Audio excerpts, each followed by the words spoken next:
നമസ്കാരം. Deep work P S സിയിലേക്ക് എല്ലാവർക്കും സ്വാഗതം. ഇന്ന് നമ്മൾ എടുക്കാൻ പോകുന്നത് ഫിസിക്സിലെ 9ാം ക്ലാസ്സിലെ ഫിസിക്സിലെ ധാരാവൈദ്യുതി എന്ന അധ്യായത്തിൽ നിന്നുള്ള ചോദ്യോത്തരങ്ങളാണ്.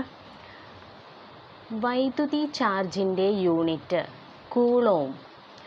ഒരേ വൈദ്യുത ചാർജ് ഉള്ള രണ്ട് സൂക്ഷ്മവസ്തുക്കൾ ശൂന്യതയിൽ 1 മീറ്റർ അകലത്തിൽ സ്ഥിതി ചെയ്യുമ്പോൾ അവയ്ക്കിടയിൽ അനുഭവപ്പെടുന്ന വികർഷണ ബലം 9 × 10⁹ N ആയാൽ അവയുടെ ചാർജുകൾ എത്ര ആയിരിക്കും?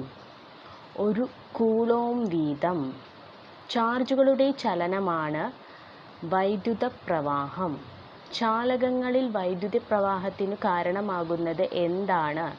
സ്വതന്ത്ര ഇലക്ട്രോണുകൾ.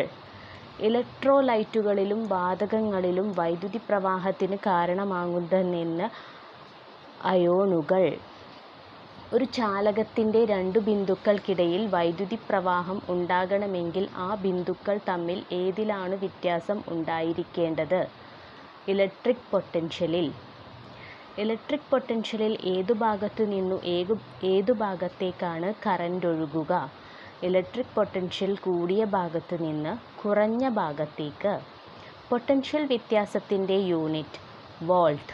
പൊട്ടൻഷ്യൽ വ്യത്യാസം അളക്കാനുള്ള ഉപകരണം വോൾട്ട് മീറ്റർ. ഒരു ബിന്ദുവിൽ നിന്ന് മറ്റൊരു ബിന്ദുവിലേക്ക് 1 കൂളോം ചാർജ് എത്തിക്കാൻ വേണ്ടി 1 ജൂൾ പ്രവൃത്തി ചെയ്യുന്നുവെങ്കിൽ ആ ബിന്ദുക്കൾ തമ്മിലുള്ള പൊട്ടൻഷ്യൽ വ്യത്യാസം എത്രയാകും? 1 വോൾട്ട്. ഒരു ചാലകത്തിൻ്റെ അഗ്രങ്ങൾക്കിടയിൽ പൊട്ടൻഷ്യൽ വ്യത്യാസം നിലനിർത്തുന്നതിനുള്ള കഴിവിനു പറയുന്ന പേര് വിദ്യുച്ഛാലക ബലം, EMF. ഒരു വൈദ്യുത സ്രോതസ്സ് തുറന്ന സർക്യൂട്ടിലായിരിക്കുമ്പോൾ അതിൻ്റെ ടെർമിനലുകൾക്കിടയിലുള്ള പൊട്ടൻഷ്യൽ വ്യത്യാസമാണ് സെല്ലിൻ്റെ വിദ്യുച്ഛാലക ബലം. ഒരു സെല്ലിൻ്റെ EMF അളക്കുന്നത് ഏത് യൂണിറ്റിലാണ്? വോൾട്ട്. പൊട്ടൻഷ്യൽ വ്യത്യാസവും EMFഉം അളക്കുന്നതിനുള്ള ഉപകരണം വോൾട്ട് മീറ്റർ.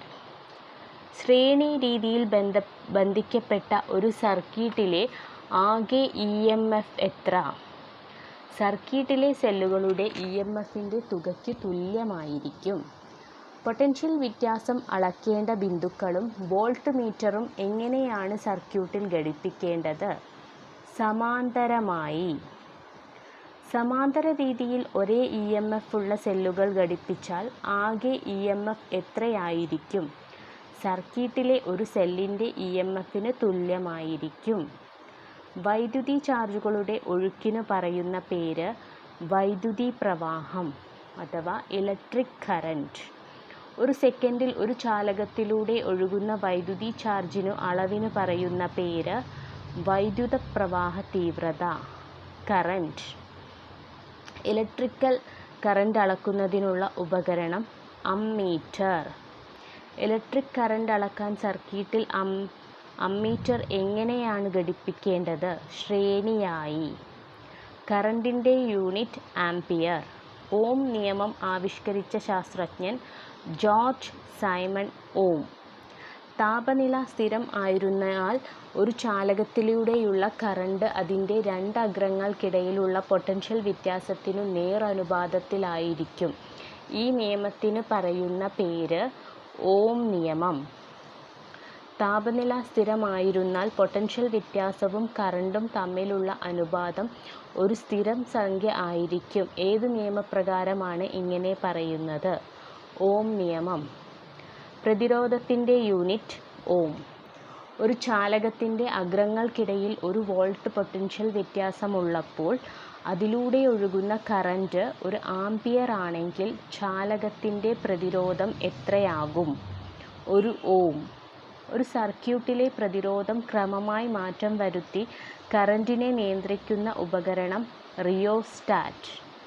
ഒരു ചാലകത്തിൻ്റെ റെസിസ്റ്റിവിറ്റിയുടെ വ്യുൽക്രമത്തിനു പറയുന്ന പേര് ചാലകത്തിൻ്റെ കണ്ടക്ടിവിറ്റി.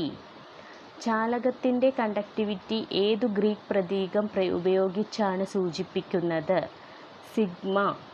യൂണിറ്റ് ഛേദതല പരപ്പളവും യൂണിറ്റ് നീളവുമുള്ള ഒരു ചാലകത്തിൻ്റെ പ്രതിരോധത്തിനു പറയുന്ന പേര് റെസിസ്റ്റിവിറ്റി. നിശ്ചിത താപനിലയിലുള്ളൊരു പദാർത്ഥത്തിൻ്റെ റെസിസ്റ്റിവിറ്റി സ്ഥിരമാണ്. റെസിസ്റ്റിവിറ്റിയുടെ യൂണിറ്റ് ഓം മീറ്റർ. നിശ്ചിത താപനിലയിലുള്ള പ്രതിരോധത്തിൻ്റെ വിപരീത ഗുണത്തിനു പറയുന്ന പേര് ചാലകത അഥവാ കണ്ടക്റ്റിവിറ്റി. ചാലകത അളക്കുന്ന ഏകകം സീമെൻസ്. മോ MHO എന്തിൻ്റെ യൂണിറ്റാണ്? ചാലകത. പൊട്ടൻഷ്യൽ വ്യത്യാസം, വൈദ്യുതധാര, പ്രതിരോധം എന്നിവ തമ്മിലുള്ള ബന്ധം സൂചിപ്പിക്കുന്ന നിയമം ഓം നിയമം.